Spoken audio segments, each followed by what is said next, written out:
नमस्कार, स्वागत है डिजाइनर केपी शर्मा चैनल पर। मैं हूं कांता प्रसाद शर्मा। कल मैंने आपको बताया था टक्सिडो का सामना कैसे काटा जाता है। आज मैं आपको बताऊंगा टक्सिडो की आस्तीन कैसे काटी जाती है। तो आइए शुरू करते हैं।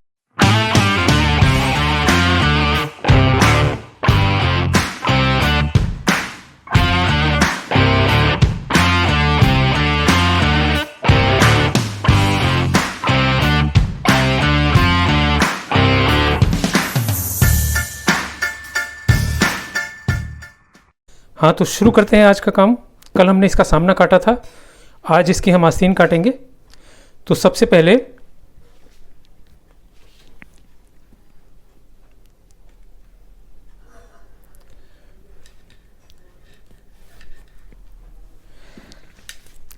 हमें इस तरह से निशान लगाना है और उसके बाद में हमें एक उसके नीचे 1.5 इंची पर निशान लगाना है।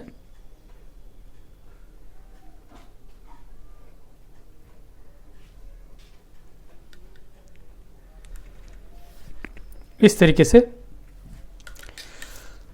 उसके बाद हमें लंबाई का निशान यहाँ से लेना है, यहाँ से नहीं लेना है। 24 इंची की आस्तीन है।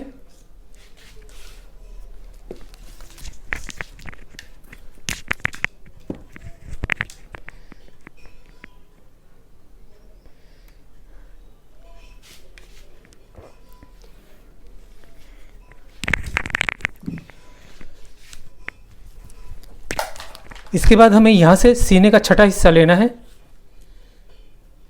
38 इंच इनकी चेस्ट है तो 6.5 इंची हो जाता है ये।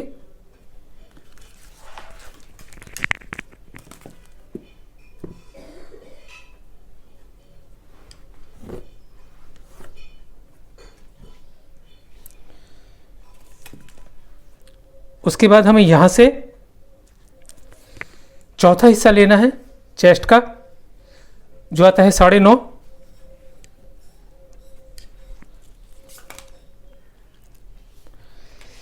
ये करने के बाद यहाँ से हमने लिया है एक निशान, हमें यहाँ भी इसी तरीके से लगा लेना है और यहाँ से यहाँ तक हम मिला देंगे इस तरीके से। मैं जो आपको बता रहा हूँ कोट की कटिंग, बैक की कटिंग या आस्तीन की कटिंग, ये बिल्कुल आसान तरीका मैं आपको बता रहा हूँ। इसमें कोई डिटेल में मैं अभी नहीं जाऊँगा। कम से कम आप काट लेंगे, इसको काटना सीख लेंगे। उसके बाद जो बारीकियां होती हैं आस्तीन काटने की या बैक में या फ्रंट में, वो सब बाद में सीखी जा सकती हैं। अगर एक साथ सारी चीज़ों को सिखाया जाएगा तो फिर बहुत कन्फ्यूजन हो जाएगा, आप कुछ काटते हुए डरेंगे। इसलिए बिल्कुल सिंपल तरीका मैं आपको बता रहा हूँ। ये छठा हिस्सा ले लेना, ऊपर से 1.5 इंची पर निशान लगाकर यहाँ से आपको लंबाई लेनी है। ये यहाँ से यहाँ तक छठा हिस्सा हो गया। यहाँ से यहाँ तक शेप दे देना। इसमें अंदर तक गहरी शेप भी दी जाती है, जो हमारी कोहनी होती है उसकी भी शेप दी जाती है। अभी उस चक्कर में हम नहीं पड़ेंगे। अभी सिंपल तरीके से इसको बनाना है। फिटिंग इसमें भी अच्छी आएगी, ऐसे मत समझना कि कोई प्रॉब्लम हो जाएगी। वो बहुत डिटेल में जाने वाली बातें होती हैं। अभी सिर्फ हम इतना ही बताएंगे आपको। इसके बाद यहाँ से आपको 1.5 इंची पर निशान लगाना है और यहां से भी 1.5 इंची पर निशान लगाना है। और जैसे आपने ये लाइन खींची है वैसी लाइन आपको यहां से यहां तक खींचनी है।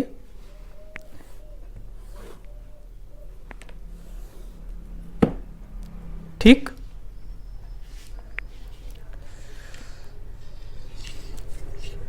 ये निशान हमने लगाया था यहां से, चौथा हिस्सा है सीने का, इसको हम सीधा ले लेंगे।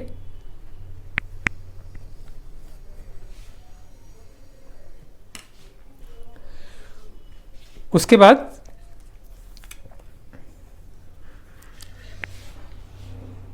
यहां से हमें निशान लगाना है। मुड्डे की शेप हमें देनी होती है। ये जो लाइन है ना, हमें इससे निशान लगाना है हल्का सा इस तरफ से।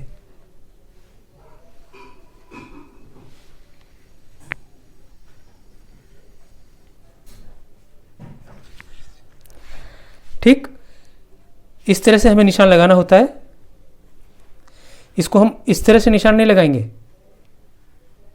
इस तरह से कभी मत जाना, इसको ऐसे ही सीधा ही ले लेना इस तरीके से बस। उसके बाद यहाँ से हम इसको इस तरीके से शेप दे देंगे। बस इतना ही करना है। इसकी मोहरी हमें रखनी है 5 इंची। हम इसको ले लेंगे 6.25 इंची ले लेंगे, बाकी मार्जिन आ जाएगा। ये लेने के बाद इसको यहाँ रखना है और इसको यहाँ रख के सीधी लाइन खींच देनी है। ठीक, और इसको हल्का सा हम क्रॉस कर देते हैं। यहाँ से आधा इंच उतार देंगे, यहाँ से आधा इंच ऊपर चढ़ा देंगे। इसका सेंटर लेते हुए इस तरीके से आप एक लाइन खींच देंगे। ये होती है लंबाई, ये हमारा मार्जिन हो जाएगा।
ये हमारी आस्तीन हो गई है। अब इसका हम ताल काटेंगे।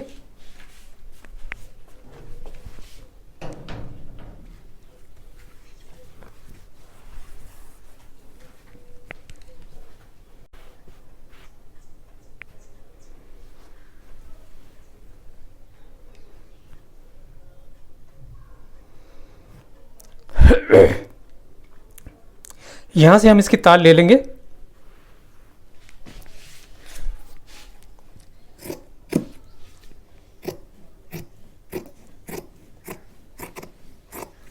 इस तरह से हम इसके बराबर एक पीस को काट लेंगे बिल्कुल।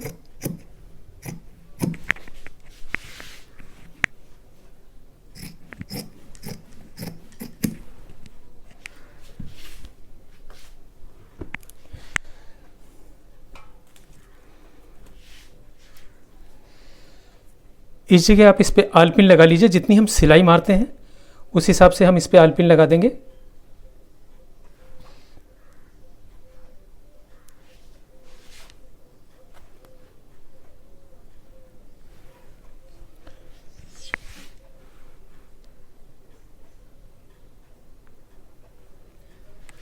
ठीक, ये जो निशान है, इस निशान पर हम इसको ले लेंगे। अब इस जगह पर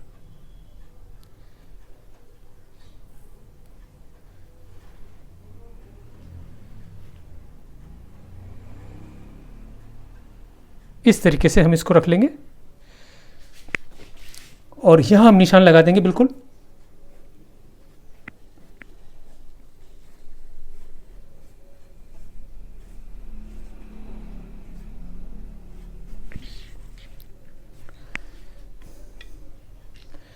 ठीक,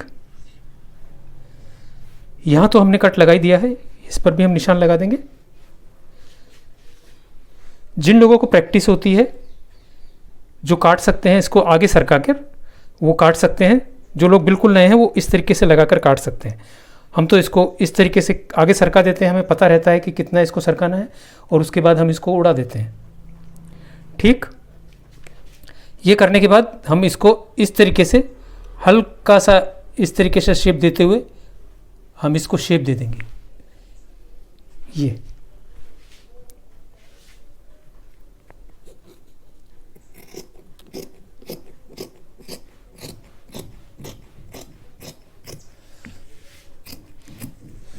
यहाँ हम मार्जिन रख सकते हैं।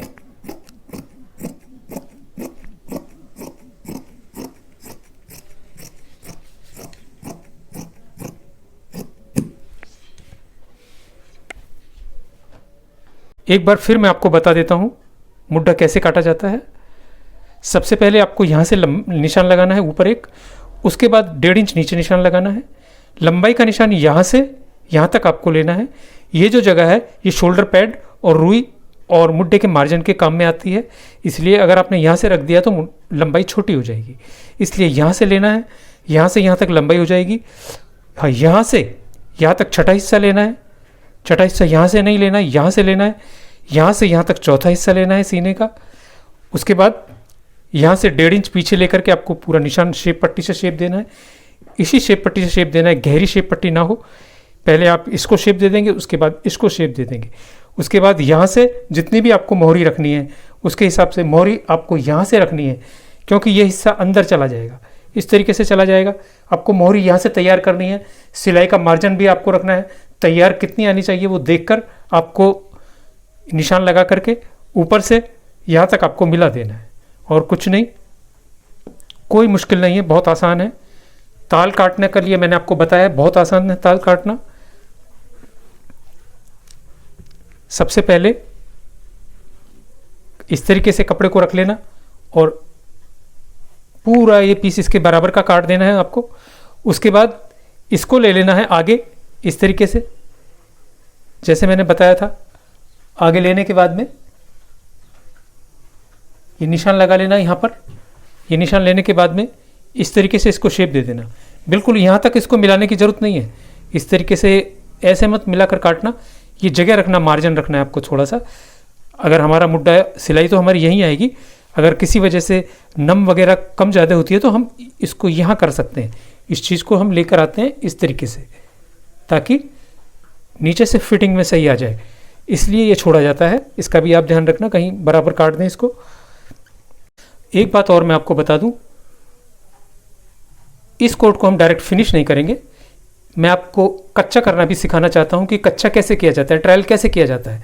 फिनिश तो आपने देख लिया, डायरेक्ट हमने फिनिश कर दिया, लेकिन सबसे पहले कस्टमर को एक ट्रायल दिया जाता है जो कच्चा ट्रायल होता है। बिल्कुल हाथ से कच्चा करना पड़ता है, उसमें बहुत कम मशीन लगाई जाती है, एक दो जगह, वो मैं आपको बता दूंगा। उसके बाद पूरा हैंडवर्क होता है। उसके बाद कच्चा करके उसको ट्रायल करते हैं।